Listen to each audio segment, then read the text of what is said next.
하나님의 은혜와 평강을 빕니다. 사랑하는 성도님 여러분, 반갑습니다. 오늘도 참 더웠는데 더위 속에서 생활하시느라 수고 많이 하셨습니다. 작년 여름은 이렇게 더웠던 것 같지 않은데 올 여름은 정말 덥습니다. 말 그대로 폭염인데 이 무더위 속에서 여러분 건강 잃지 않도록 조심하시고 이 여름 건강하게 잘 지냈으면 좋겠습니다. 이 시간 우리 찬송 부르면서 온라인 가정 예배 시작하겠습니다.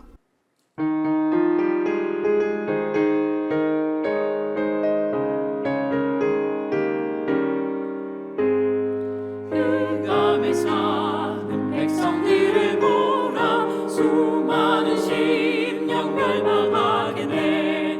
그 누가 갈까. 주의 복음 들고 생명을 후원하는 곳으로.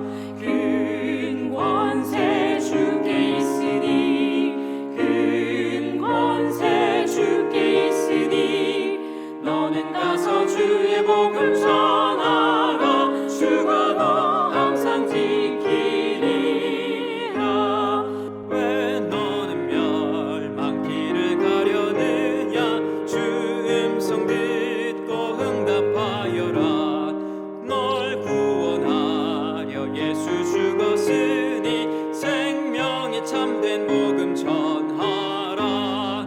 큰 권세 주께 있으니, 큰 권세 주께 있으니, 너는 가서 주의 복음 전하라. 주가 너 항상 지키리라. 온전한 만민 승리의 그날에 영광과 찬송 주께 드리네. 속죄함 입어 구원받았으니, 기쁘게 할렐루야 부르세.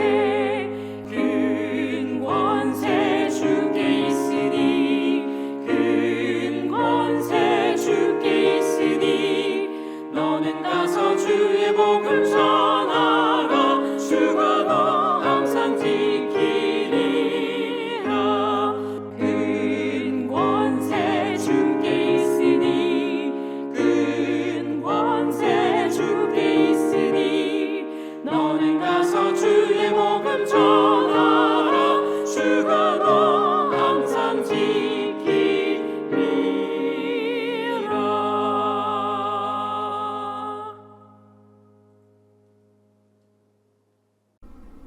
기도하겠습니다.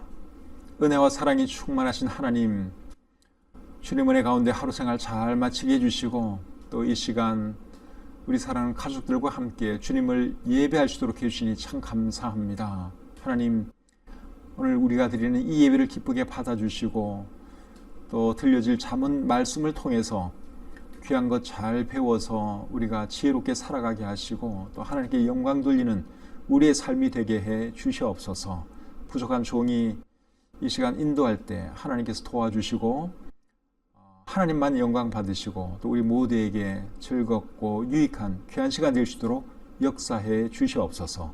모든 것 감사드리며 예수님의 이름으로 기도드립니다. 아멘. 찬송 한 곡 더 부르겠습니다.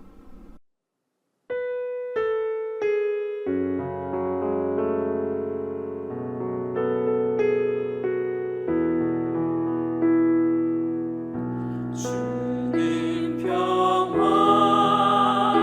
막힌 담을 모두 허셨네. 주님 평화, 우리의 평화. 주님 평화, 막힌 담을 모두 허셨네. 주님 평화, 우리의 평화.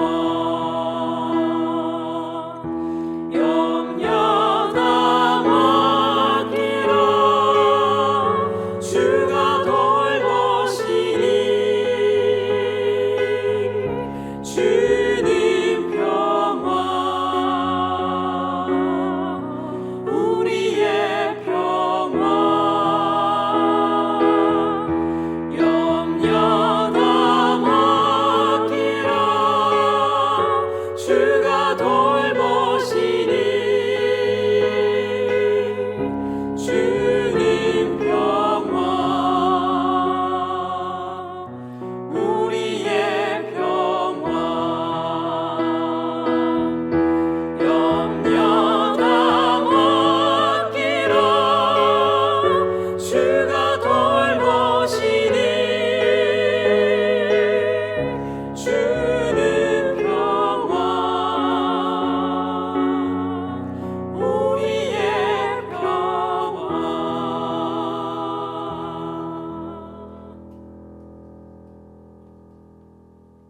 이 시간 함께 나눌 하나님 말씀은 잠언 30장 10절부터 17절까지입니다. 성경이 있는 분들은 성경을 펴셔서 잠언 30장 10절부터 17절 말씀 보시기를 바랍니다. 제가 읽어드릴 때 눈으로 잘 따라 읽으시기를 바랍니다. 너는 종을 그의 상전에게 비방하지 말라. 그가 너를 저주하겠고 너는 죄책을 당할까 두려우니라. 아비를 저주하며 어미를 축복하지 아니하는 무리가 있느니라. 스스로 깨끗한 자로 여기면서도 자기의 더러운 것을 씻지 아니하는 무리가 있느니라. 눈이 심히 높으며 눈꺼풀이 높이 들린 무리가 있느니라. 앞니는 장검 같고 어금니는 군도 같아서 가난한 자를 땅에서 삼키며 궁핍한 자를 사람 중에서 삼키는 무리가 있느니라. 거머리에게는 두 딸이 있어 다오다오 하느니라. 족한 줄을 알지 못하여 족하다 하지 아니하는 것 서너시 있나니 곧 스올과 아이 베지 못하는 태와 물로 채울 수 없는 땅과 족하다 하지 아니하는 풀이니라. 아비를 조롱하며 어미 순종하기를 싫어하는 자의 눈은 골짜기의 까마귀에게 쪼이고 독수리에게 먹히리라. 아멘. 오늘 이 말씀을 통해서 하나님께서 우리에게 주시는 교훈이 무엇인지 함께 생각해 보기를 원합니다. 10절 말씀 제가 다시 읽겠습니다. 너는 종을 그의 상전에게 비방하지 말라. 그가 너를 저주하겠고 너는 죄책을 당할까 두려우니라. 오늘 이 본문이 우리에게 주는 첫 번째 교훈은 종을 그의 상전에게 비방하지 말라는 것입니다. 여러분, 어떤 사람의 종을 그 상전에게 비방하면 어떻게 되겠습니까? 상전이 그 종을 불러다가 어찌된 일인지 묻겠지요. 그렇게 해서 정말 잘못을 했다면 주인에게 야단을 맞을 것입니다. 그리고 만약에 종이 잘못하지 않았는데 상전이 비방을 들었다. 그러면 종이 뭐 크게 야단이야 안 맞겠지만 종이 자기 주인에게 비방한 그 사람을 절대로 좋아할 리가 없습니다. 잘못을 해서 잘못한 것을 주인에게 일러 바쳐도 종은 기분 나쁠 것이고 잘못하지도 않았는데 주인에게 비방을 했다. 그러면 그거는 더 기분 나쁜 일이죠. 그렇기 때문에 종에 대해서 그 상전에게 비방하지 말라. 그렇게 오늘 이 본문이 우리에게 교훈해 주고 있습니다. 이것은 오늘날 우리도 잘 새겨들어야 할 말입니다. 남의 부하 직원에 대해서 그 사람의 윗사람에게 우리가 뭘 이른다든지 비방을 한다든지 절대로 그렇게 하면 안 됩니다. 남의 자식에 대해서도 마찬가지입니다.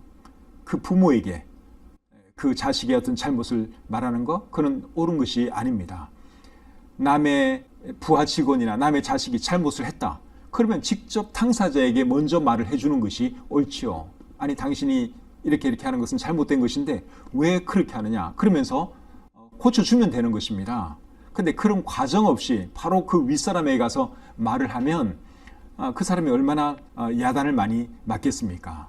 그렇기 때문에 누가 잘못을 했다. 그러면 여러분 그 당사자에게 직접 비방을 하든지 책망을 하든지 그렇게 해야 하는 것이지 그 윗사람에게 또는 그 부모에게 비방하거나 혼나게 해서는 안 된다 하는 것이죠.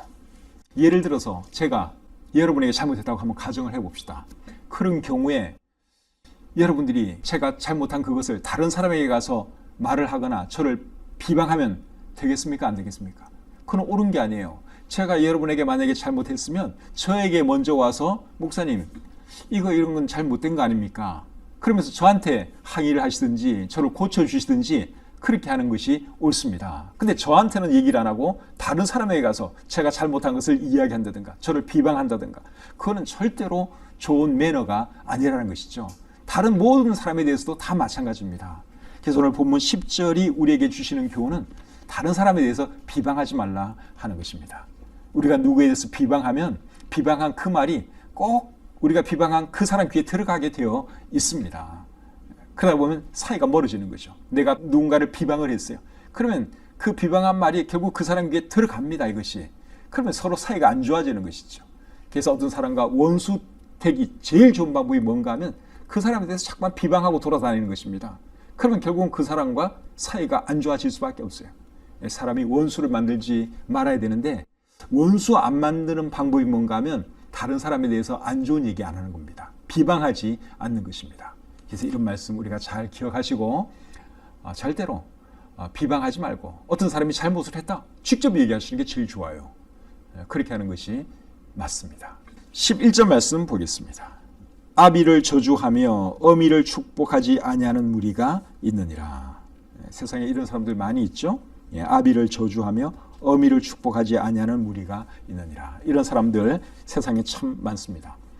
부모가 용돈 안 준다고 부모를 폭행하는 그런 자식도 있고, 또 부모가 야단친다고 또 부모를 폭행하는 그런 자식도 있습니다. 제가 신문에서 다 읽은 그런 내용들이에요. 그런 자식들이 실제로 이 세상에 있습니다. 근데 여러분 11절 말씀을 성경에 기록해 놓은 이유가 뭘까요? 우리는 그런 사람 되지 말라는 것이죠. 우리는 부모를 공경하는 사람이 되라. 그런 뜻으로 11절 말씀을 기록하고 있는 것이죠. 성경은 부모 공경에 대해서 무척 많이 강조를 하고 있습니다. 10계명 중에서 제5계명이 뭐죠? 내 부모를 공경하라 하는 것이죠. 10계명의 이 5계명은, 5번째 계명은 대인 계명 중에서는 첫 번째 계명에 해당됩니다. 10계명의 1계명부터 4계명까지는 대신 계명이에요. 즉 하나님께 대한 계명이고, 5계명부터 마지막 10번째 계명까지는 대인 계명이에요. 사람에게 대한 계명이에요. 그런데 대인 계명 중에서 첫 번째가 뭔가 하면 내 부모를 공경하라 하는 것입니다. 그러니까 우리 성경이 얼마나 부모 공경을 강조하는 책인가 하는 거 우리가 알 수 있죠. 어떤 분들은 기독교는 부모 공경을 가르치지 않는 그런 종교다, 그렇게 말하기도 하는데 뭘 몰라서 그러는 거예요. 죽은 부모에게 제사 지는 그게 부모 공경하는 것이 아니라 부모님 살았을 때 부모님에게 잘해드리고 부모 공경하고 부모님 사랑하는 이것이 정말 귀한 일이죠.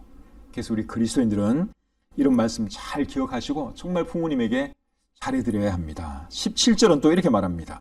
아비를 조롱하며 어미 순종하기를 싫어하는 자의 눈은 골짜기의 까마귀에게 쪼이고 독수리 새끼에게 먹히리라. 부모 공경하지 않고 부모에게 잘못하는 자식들은 이렇게 벌을 받을 것이다 하는 말씀이죠. 참 무서운 말씀이죠. 그래서 우리 자녀 되시는 분들은 이런 말씀 잘 기억하시고 부모님에게 잘해드릴 수 있기를 바랍니다. 어떻게 하는 것이 부모에게 잘하는 겁니까? 부모님을 공경하고 부모님 사랑하고 그리고 부모님 말씀에 순종하는 것이죠. 에베소서 6장 1절에는 이렇게 말합니다. 자녀들아 주 안에서 너희 부모에게 순종하라. 이것이 옳으니라. 그래서 우리 성경은 부모 공경할 것을 가르치고 부모님에게 순종할 것을 가르칩니다. 이런 말씀 잘 기억하시고 우리 자녀 되시는 모든 분들은 꼭 부모에게 잘해드리는 그런 분들 다 되시기를 주님의 이름으로 축복합니다. 12절 말씀 보겠습니다. 스스로 깨끗한 자로 여기면서도 자기의 더러운 것을 씻지 아니하는 무리가 있느니라. 무슨 말입니까? 실제로는 더러운데 깨끗하다고 착각하는 사람들이 있다. 그 말씀이죠. 신약 성경을 읽어보면 바리새인들이 그런 사람들이었습니다. 이 사람들은 겉으로는 깨끗한 척하면서 속은 5만 가지 더러운 것으로 가득 차 있었습니다. 마태복음 23장 27절과 28절에 바리새인들에 대해서 이런 말씀이 기록되어 있습니다. 화 있을진저 외식하는 서기관들과 바리새인들이여 회칠한 무덤 같으니 겉으로는 아름답게 보이나 그 안에는 죽은 사람의 뼈와 모든 더러운 것이 가득하도다. 이와 같이 너희도 겉으로는 사람에게 옳게 보이되 안으로는 외식과 불법이 가득하도다. 그래서 바리새인들은 항상 겉만 신경을 썼어요. 겉만 거룩하게 보이려고 노력을 했습니다. 그런데 그 속은 참으로 더럽고 악한 것들이 많았어요. 그래서 예수님이 이런 말씀을 하신 것이죠. 우리 하나님은 우리의 속과 중심을 보시는 분이다 하는 그 사실을 우리가 잊으면 안 됩니다. 사람은 우리의 겉을 보겠죠. 그런데 하나님은 우리의 속을 보시는 분이세요. 그래서 우리의 속과 겉을 항상 깨끗하게 유지할 수 있는 그런 사람이 되어야 하는 것이죠. 속에 더러운 것이 있으면 어떻게 되겠습니까? 회개하고 하나님 앞에 깨끗한 사람이 되어야 하는 것이죠. 속에 더러운 것이 있고도 하나님 말씀을 듣고 지적을 받고도 고치지 않는 사람은 거울로 자기 얼굴에 더러운 것이 묻은 것을 보고도 씻지 않는 사람과 같다. 야고보서 1장 22절부터 24절에 그렇게 말씀하고 있습니다. 그리고 자기를 속이는 사람이다. 그런 말씀도 하고 있습니다. 그래서 우리가 겉도 아름답게 잘 관리해야 하지만 그보다 더 중요한 것은 속입니다. 우리의 속, 우리의 마음, 이 마음을 항상 깨끗하게 잘 유지할 수 있는 우리 모두가 되었으면 좋겠습니다. 13절 보겠습니다. 눈이 심히 높으며 눈꺼풀이 높이 들린 무리가 있느니라. 눈이 심히 높다, 눈이 높다 하는 이 말의 의미가 뭘까요? 눈이 높으면 다른 사람을 눈 아래로 보게 됩니다. 이제 그런 사람들이 있다는 것이죠. 그리고 또 눈꺼풀이 높이 들렸다 하는 이런 표현도 나오는데 눈이 높다는 표현과 같은 의미로 우리가 받아들일 수 있겠죠. 13절 말씀을 표준 세번역 성경은 이렇게 번역을 하고 있습니다. 눈이 심히 높아서 눈꺼풀을 치켜 올리고 남을 깔보는 무리가 있다. 사람이 남을 깔보면 안 되겠죠?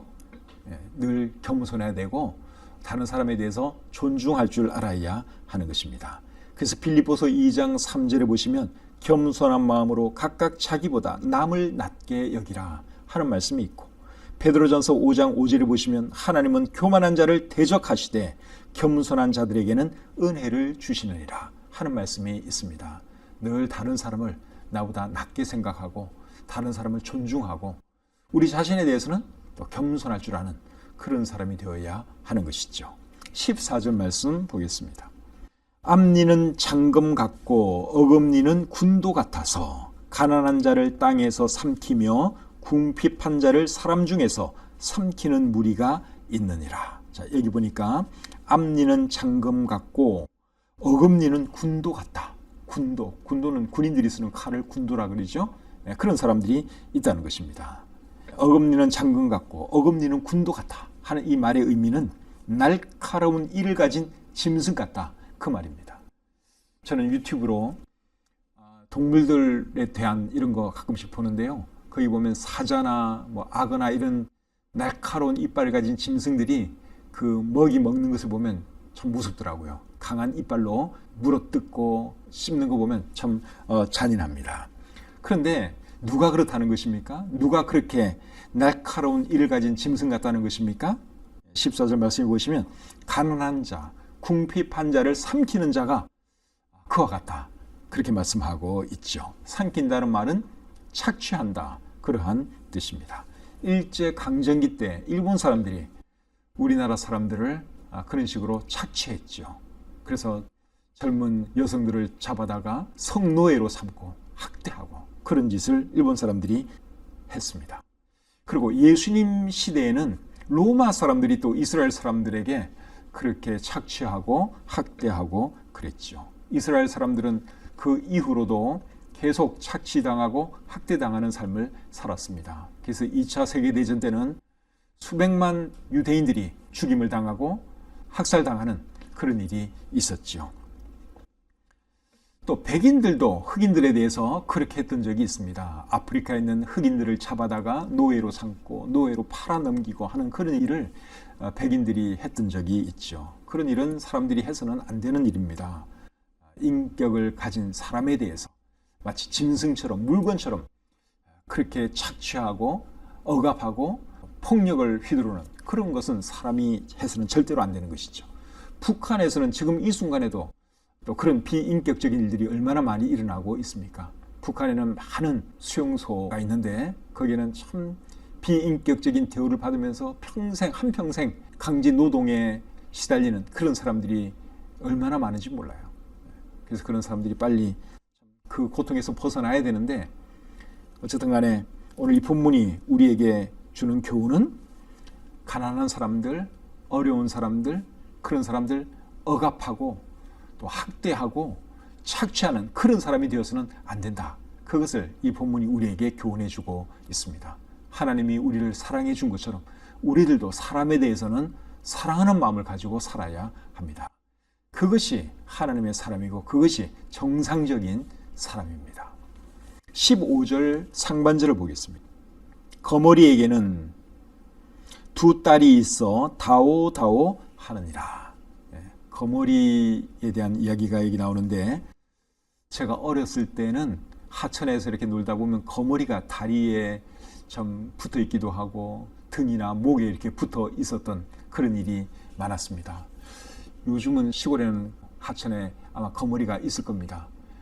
근데 서울에 사는 아이들은 뭐 수영장에서 수영을 하기 때문에 이제 거머리 보지 못하는 아이들도 참 많이 있을 텐데, 어쨌든 제가 어렸을 때는 거머리가 제 다리에 이렇게 붙어 있었던 그런 기억이 있습니다. 그런데 이 말씀 보니까 잠언 30장 말씀을 기록하신 분은 아굴이죠. 근데 이분은 거머리를 보면서 어떤 상상을 했는가 하면, 거머리의 두 딸이 엄마 거머리에게 다오다오, 뭘 달라고 자꾸만 그렇게 요청하는 이제 그런 상상을 했습니다. 이런 거머리 같은 미물을 보면서도 이분은 이제 그런 상상을 한 것이죠. 이런 거 보면 아굴은 미물에 대해서 관찰하는 눈도 좀 있었던 것 같고, 또 상상력도 굉장히 좋았던 분이라고 생각이 듭니다. 잠언 30장에는 이제 이 거머리 말고 또 다른 생물에 대해서, 다른 뭐 곤충이나 또 짐승에 대한 언급도 나와요. 이분은 참 이 관찰력이 뛰어났던 분 같습니다. 그런데 이 거머리 이야기를 하고 난 뒤에 어떤 이야기를 하는가 하면, 자, 15절 하반절과 16절을 보겠습니다. 족한 줄을 알지 못하여 족하다 하지 아니하는 것 서너시 있나니 곧 스올과 아이 베지 못하는 태와 물로 채울 수 없는 땅과 족하다 하지 아니하는 불이니라. 자, 거머리가 계속 자기 엄마에게 달라고 그렇게 한다, 그 말하고 나서 이 세상에는 아무리 먹어도 족하다 하지 않는 것이 몇 개가 있다, 그렇게 말을 했죠. 첫 번째가 뭡니까? 스올. 스올은 무덤 또는 지옥이라는 말이에요. 무덤은 여러분 아무리 많은 사람을 삼켜도 절대로 배부르다 그러지 않습니다. 계속 사람들을 삼키죠. 그 다음에는 아이 베지 못하는 태, 그리고 세 번째는 물로 채울 수 없는 땅. 여러분 메마른 땅에다가 물을 떠와서 한번 붓는다고 생각을 해보십시오. 아무리 많이 부어도 이제 배부르다, 절대 그 소리 안 합니다. 그래서 이 메마른 땅도 물에 대해서 절대로 배부르다 그러지 않고 계속 빨아들이죠. 그리고 불이 나면은 참 다 태우지 않습니까? 아무리 많은 걸 삼켜도 불은 절대로 만족하지 않습니다. 주는 대로 다 태웁니다. 있는 거 다 삼키죠. 근데 이런 말씀을 하는 이유가 뭔가 하면, 만족할 줄 아는 사람이 되라, 그 말씀하시려고 이제 이런 말씀을 하는 것이죠. 사람에게는 욕심이 있습니다. 근데 이 사람의 욕심은 한이 없습니다. 아무리 많이 가져도 사람의 욕심은 채워지지가 않습니다. 그래서 전도서 1장 8절은 이렇게 말하죠. 눈은 보아도 족함이 없고 귀는 들어도 가득 차지 아니하는도다. 재물에 대한 욕심, 물질에 대한 욕심, 끝이 없습니다. 그래서 어느 정도 가지면 만족할 줄 알아야 하는 것이죠. 디모데전서 6장 7절부터 9절에 이런 말씀이 기록되어 있는데 한번 제가 읽어드리겠습니다.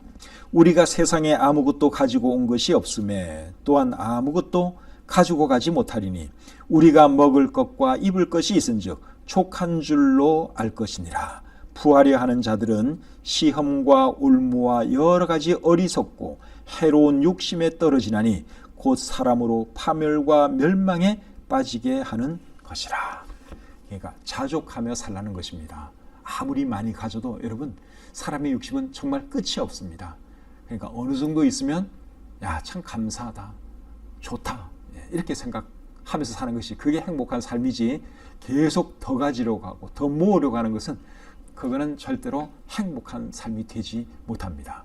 그래서 이런 말씀 잘 기억하시고 항상 적은 것에도 감사할 줄 알고 또 만족할 줄 아는 그런 우리가 되어야 하는 것이죠. 오늘 이 말씀을 통해서 배운 교훈 우리 마음에 잘 새기시고 꼭 들은 대로 살아가시는 저와 여러분들이 되시기를 우리 주님의 이름으로 축복합니다. 찬송 부르겠습니다.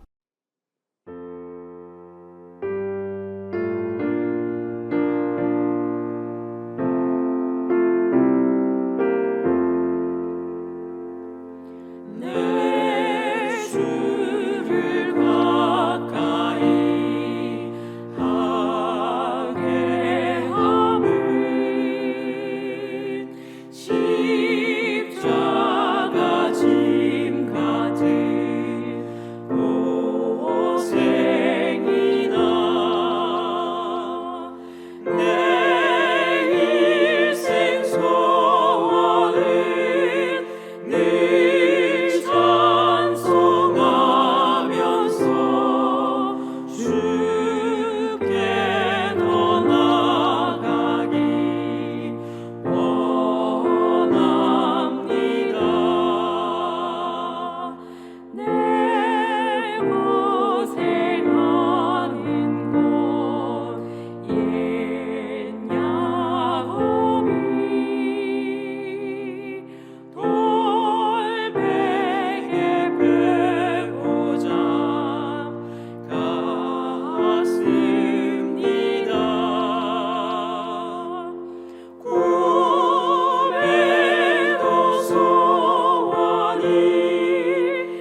기도하겠습니다.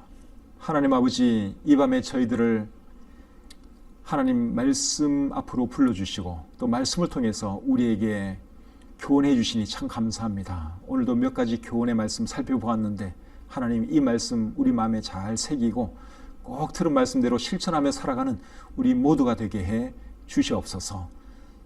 무더위 속에서 우리 사랑하는 성도님들 건강히 잃지 않도록 지켜주시고 오는 주일날 현장에 모이는 것은 제한이 있지만 그래도 우리 성도님들 온라인으로라도 참 주님을 신실하게 예배할 수 있도록 하나님 도와주시옵소서. 이 밤에 편히 쉬게 하시고 또 내일 또 건강한 몸으로 일어나서 하나님께서 우리에게 허락하신 상 열심히 잘 살아가게 해 주시옵소서. 오늘 한날의 모든 생활을 감사드리며 또 우리에게 주신 귀한 예배의 시간 감사드리며 예수님의 이름으로 기도드립니다. 아멘. 오늘 들은 말씀 중에 다른 사람 비방하지 말라 하는 말씀이 있었죠. 저도 다른 사람에 대해서 비방 아닌 비방했다가 어려움 당했던 그런 경험이 있습니다. 그런 일 한번 당하고 나서는 제가 웬만해서는 다른 사람에 대해서 비방이나 부정적인 얘기를 안 하려고 노력을 합니다. 그래서 우리가 비방을 하면 그 비방한 그 말이 꼭 그 사람 귀에 다 들어가요. 결국은 세상에 비밀이 없지 않습니까? 그래서 오늘 들은 말씀대로 절대로 비방하지 말고 정말 그 사람이 마음에 안 든다. 그러면 직접 얘기해 주세요. 다른 사람에 가서 비방하지 말고 그 본인에게 가서 말을 해주면 고마워하는 것이고, 근데 그 사람이 만약에 진짜 고쳐야 되는 걸 갖다 고치지 않는다. 그러면 그 사람의 부모든지 그 사람의 윗사람이든지 찾아가서 그 사람을 사랑하는 마음으로 얘기를 하면 또 그 사람이 결국 나중에는 고치게 되겠죠. 그래서 오늘 들은 말씀 중에서 비방에 대한 말씀이 있었는데 여러분들 가족들과 함께 또 여러분들 자녀들과 함께 누구를 비방했다가 혹시 어려움 겪은 그런 경험이 없었는지 있다면 그런 얘기 좀 해보시면서 우리가 비방하지 않아야 되겠다고 다시 한번 다짐하고 또 결심하는 그런 시간 되었으면 좋겠습니다. 날씨가 참 더운데 여러분 오늘 밤에 편안히 주무셨으면 좋겠고, 그리고 내일 모레 지금 예배당에 올 수 있는 인원은 19명밖에 올 수가 없습니다. 그래서 온라인으로 예배드리기 어려운 분들은 교회 오시고 또 온라인으로 할 수 있는 분들은 가정에서 온라인으로 예배 드리시면 되겠습니다. 빨리 이 코로나 상황이 참 종료되었으면 좋겠는데 그렇게 될 수 있도록 하나님께 우리가 더 간절히 기도하고, 그리고 교회에 대해서 더 강경한 그런 정책을 이 정부가 펴지 않도록 똑같이 형평성에 맞는 그런 정책, 그런 행정명 내릴 수 있게 해달라고 이 정부를 위해서도 여러분 기도해 주시기를 바랍니다. 그리고 이 코로나 상황이 모든 것이 합력하여 선을 이루는 그것이 될 수 있도록 기도해 주시기를 바랍니다. 오는 주일날 다시 만날 때까지 하나님께서 여러분들 지켜주시기를 원합니다. 평안한 밤 되시기를 바랍니다.